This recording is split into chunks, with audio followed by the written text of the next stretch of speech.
Ledakan. Tanda seru. Tanda seru. Ketika saya melihat ekor rubah menyapu, Qin Yichen sebenarnya adalah gelombang kekuatan ilahi, menghancurkan ruang sekitarnya. Pada saat yang hampir bersamaan, ruang di belakang Tu Jiner hancur, dan sosok ramping Qin Yichen menukik keluar, memegang dua belati. Dia ingin mengambil kesempatan ini untuk menentukan kemenangan. Namun, meskipun Tu Jiner tidak melihat ke belakang, kedua rubah tiba-tiba menyapu kembali, dan belati Qin Yichen memotong kilat seperti kilat. Ledakan. Sinar bulu rubah pink muda melayang ke api. Namun, dua prajurit belati keduanya dibungkus oleh Tu Jiner dengan ekor mereka, dan segera meleleh. Kakak Qin. Melihat Qin Yichen menghindari pukulan sebelumnya, Tulin, yang telah menyebutkan tenggorokannya, merasa lega. Saya tidak berharap pencapaian Xiaoxi di luar angkasa begitu luar biasa. Ya, sejak itu, agak sulit bagi adik perempuan untuk memenangkannya. Untuk sesaat, Yin Xiao dan 4 saudara lainnya bahkan lebih terkejut. Anda tahu, cara ruang adalah cara yang sama. Saudara muda ini Qin, penguasaan 18 senjata cukup menakutkan, dan dia memegang es dan api di tangannya. Pada saat ini, dia menunjukkan kekuatan supernatural ruang luar biasa. Beberapa saudara saling memandang, dan mereka semua hanya bisa menghela nafas, karena sebagai gantinya mereka, pukulan barusan dapat dilakukan oleh dua orang, tetapi bersembunyi, pasti tidak bersembunyi.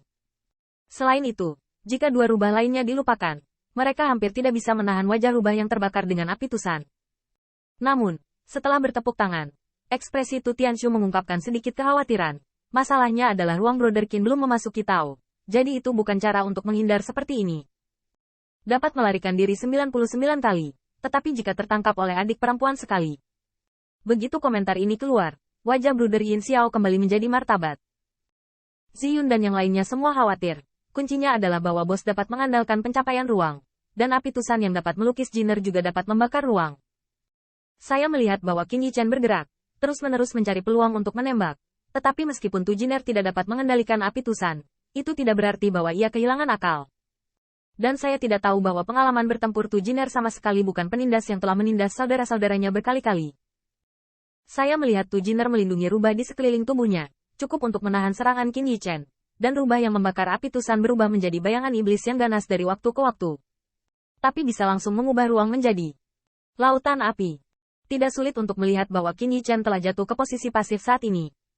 Alis Tulin mengerutkan kening, dan ada tuan yang terhormat. Secara alami, saudara Qin tidak akan terluka, tetapi masalahnya adalah bahwa ruang lingkup pembicaraan keduanya tidak akan pernah tanpa batas. Ledakan. Saya melihat bahwa Qin Yichen melangkah keluar, dan ada lautan api yang berapi-api di depannya, yang berkibar, dan bahkan dari waktu ke waktu berubah menjadi api seperti iblis rubah di gunung, membuat dahinya berkeringat. Di belakang Qin Yichen, perisai yang didukung oleh Li Tu tidak lagi diperluas dengan yang sebelumnya. Bukan karena Li Tu disukai putrinya, tetapi karena di belakang Qin Yichen, itu adalah pengadilan Li Tu Demon. Selalu ada batasan untuk ruang lingkup diskusi. Saudara Qin, akui kekalahan. Melalui lautan api, sosok ramping itu dipelintir dari waktu ke waktu dengan api tusan yang melonjak. Dan Tulin melihat ini dan buru-buru berkata, Saudara Qin, api yang hilang ketusan tidak memalukan. Ya, Saudara Qin, dia tidak bisa mengendalikan api tusan. Adik perempuan, kamu. Yin Xiao khawatir, karena selain Tu Jiner, sulit untuk memahami api tusan. Yang lebih penting, apa alasan api tusan? Kembalikan buah Tuhan saya. Bagi adik perempuannya, ini adalah acara besar yang cukup menyedihkan. Pada saat ini, bahkan Li Tu di halaman yang terpesona memandang ke belakang di punggung ramping yang telah dipaksa oleh api tusan untuk tidak lagi mundur. Mereka semua meletakkan cangkir teh. Yichen, hentikan, saya melihatnya di mata Anda. Anda menang sekarang. Qin Yichen kalah, tetapi juga kalah dari api tusan. Tetapi jika seseorang mempertimbangkan kemenangan atau kekalahan antara 10 murid dan Jinner, maka tampaknya Yichen telah menang. Karena jika bukan karena api tusan, Qin Yichen seperti Ziyun, memegang pisau ajaib di tangannya sudah cukup untuk mengalahkan Tu Jiner. Bahkan Ziyun sedikit tergerak. Tentu saja, dia tidak terlalu ekstrim sehingga dia merasa malu. Lagi pula, bos dan Tu Jiner menang. Seperti kata Tulin, api yang hilang ketusan tidak memalukan. Ini adalah nyala api dalam nama Tusan. Tu Jiner adalah putri muda Li Tu dengan istrinya berdoa. Dan leluhur Tusan memberkati dia. Bahkan ketika Qin Yichen berkata untuk berhenti, Tulin dan beberapa saudara lainnya kagum dengan kekuatannya. Kembalikan buah Tuhanku. Tanda seru. Tanda seru. Ledakan. Saya melihat kaki batu giok Tu Jiner menginjak lautan api. Langkah demi langkah, nyala api di sekitar gadis itu tampaknya membuat para dewa dan setan tidak berani mendekat. Tu Jiner mengerutkan kening. Sepertinya api Tusan juga membuatnya merasa panas. Dan mata rubah itu menatap sosok ramping Qin Yichen. Setelah semua, dia menggigit giginya. Dan berkata, Tuan kecil. Kamu makan aku setengah, Anda harus membayar saya kembali. Hanya saja nyala api yang naik di mata rubah dan kulit merah muda terus-menerus muncul. Tampaknya bulu rubah yang sulit menekan kekuatan dewa tampaknya memperingatkan Qin Yichen. Jika dia berani mengatakan setengah kata. Saudara-saudara seperti Tulin menatap matanya.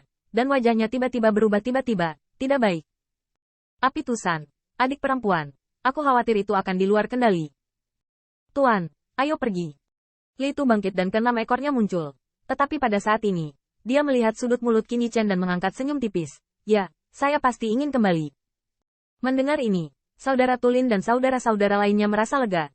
Tetapi kalimat selanjutnya Qin Yichen membuat mereka hampir pingsan. Namun, saudaraku, aku belum mencapai gunung dan sungai. Ledakan. Tanda seru. Tanda seru. Pada saat itu, Qin Yichen juga menyalakan api yang berkobar di sekelilingnya, seperti matahari, hanya menyapu lautan api dan bergegas ke Tu Jiner. Pada saat itu, mata rubah Tu Tianshu terbuka, dan mereka adalah sepasang mata rubah bersih yang tidak terasa seperti setan. Mata rubah itu, seperti sepasang cermin, dapat memantulkan segalanya. Tetapi saat ini, mereka penuh dengan kejutan dan kekhawatiran. Apakah saudara Qin gila? Saya melihat sosok seperti putaran pemboman matahari yang kuat, jadi mulut Tu Jiner meledak menjadi raungan iblis rubah. Dengan raungan, ekor di tengah-tengah Tu Jiner berubah menjadi setan rubah. Rubah iblis dari api Tusan terkondensasi. Qin Yichen bergegas dengan apinya sendiri, tidak hanya menyebabkan Tu Jiner menunjukkan niat bertarung yang tinggi, tetapi juga menyebabkan api Tusan terprovokasi. Pada saat itu, iblis rubah yang ditransformasi oleh api Tusan tiba-tiba membuka mulutnya dan bergegas keluar, mencoba menelan matahari yang berkobar langsung ke perutnya. Namun, pada saat Qin Yichen hendak ditelan oleh Tusan Firefox, dia melihat sosoknya bergetar, dan saat berikutnya, dia muncul di belakang Firefox, tangannya terangkat, dan palu dewa sepertinya bercampur dengan langit dan bumi, dan menghancurkan berbulu Tu Jin. Kepala.